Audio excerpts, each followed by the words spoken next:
Welcome, teachers! Today we are focusing on teacher well-being and the initiatives that are going to promote this well-being in and out of this school.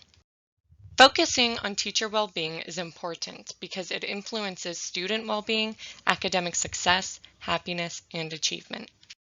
So let's talk about the initiatives we are going to be starting to support teacher well-being. Over the next 4 months, we are going to be instituting 6 initiatives. Our first initiative is to begin or maintain a journaling practice. Next, we are going to shift our mindsets by choosing our focus. We are going to include emotional intelligence education for staff and strengthen professional learning communities. Next, we are going to begin a yoga initiative and initiate a 15-minute standing meeting. Each of these 6 initiatives to support teacher well-being will be viewed within the 8 areas of wellness: emotional, spiritual, intellectual, physical, environmental, financial, occupational, and social well-being. The first initiative, beginning or maintaining a journal practice, fosters emotional, spiritual, intellectual, and occupational well-being. Through self-evaluation and self-reflection and journaling, we are able to grow in our personal and professional lives. We are able to document our thoughts, feelings, and experiences and revisit this documentation at a later time. According to McCallum and Price, self-awareness promotes self-regulation of social and emotional well-being and enhances one's locus of control. An effective teacher examines their own personal and professional identity, agency, emotional intelligence, and resilience. This deep reflection can occur through journaling.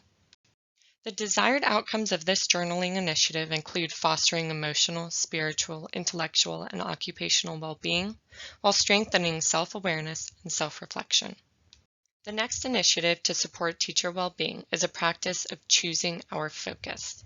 This initiative will foster emotional, intellectual, and social well-being. Our focus matters. Van der Noot Lipsky compared life to surfing. Imagine this experience she paints in her book, Trauma Stewardship. You're out in the wide open ocean, hoping to catch a wave. You can be annoyed that the sets are breaking from the wrong direction, or you can choose to notice the sky is blue and the sun is out and you're with a whole group of strangers who are loving the waiting. Then the waves arrive, and you have no control over them. Wave after wave comes, in surfing as in life, and you don't get to decide what they look like, or how they break, or how far apart they are.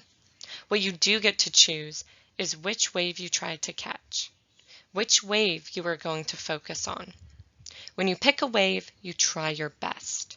Sometimes you ride it all the way in, and it's sublime. Often you ride it for a time and you fall off, sometimes very hard. In that moment, as in life, you have a decision to make.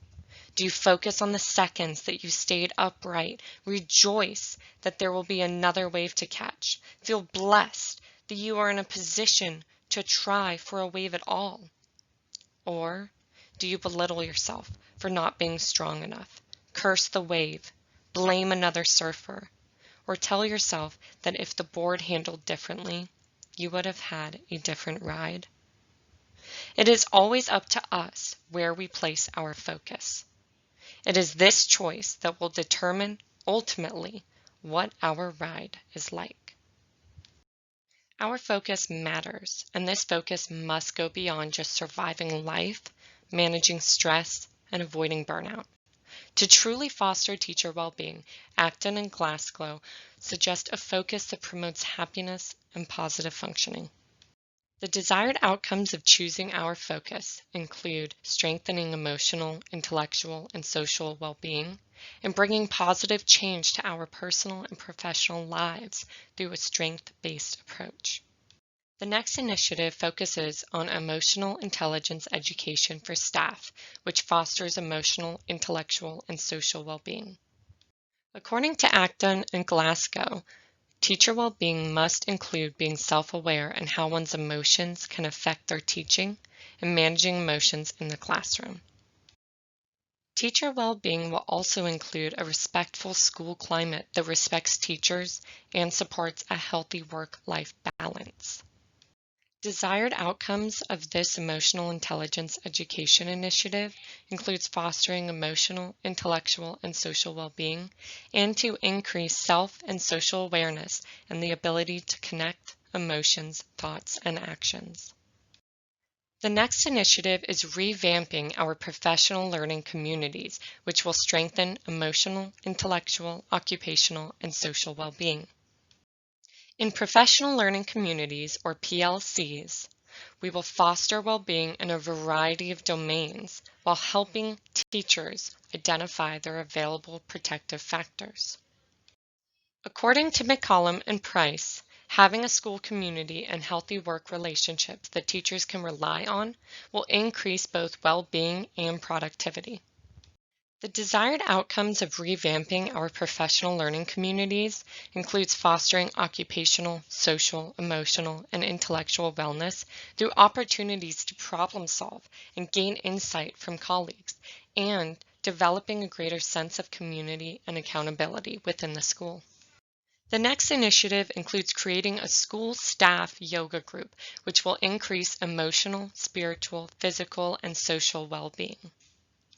Practicing yoga brings a variety of benefits, including improving strength, flexibility, balance, relaxation, posture, attention, focus, concentration, listening skills, the ability to follow directions, being self-aware, and energy levels.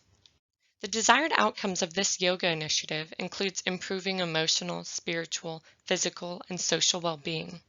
This initiative will help staff become physically healthier while practicing recentering and realigning ourselves.